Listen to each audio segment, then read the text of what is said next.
The average person obviously won't be making purchases in the billions, but credit cards and car loans are still weighing Canadians down in the thousands. Nearly $27,000 each in non-mortgage debt. And then, of course, there's mortgage debt. So what does it all mean?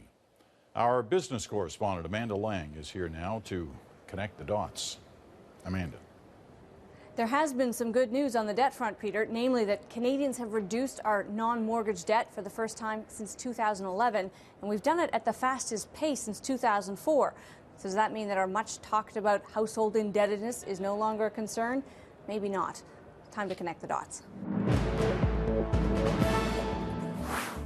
It's not like we weren't warned and warned.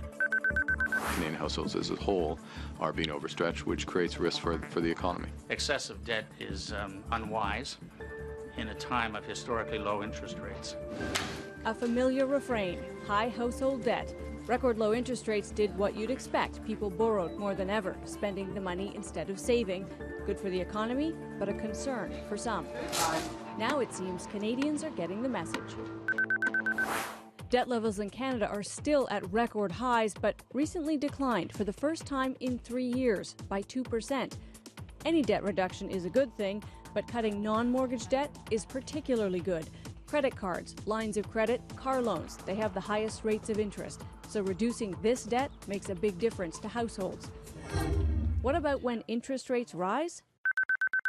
One of the things that we're talking about, and we have been talking about, is what happens if interest rates rise? Will Canadians who have a large amount of debt in comparison to their income, will they be able to service that debt going forward? So it's a concern. And interest rates in Canada will rise, we just don't know when. There's another worry. Mortgage costs could climb even as house prices fall. It's the recurring question. Are Canadian homes overvalued? A recent global study suggests they are.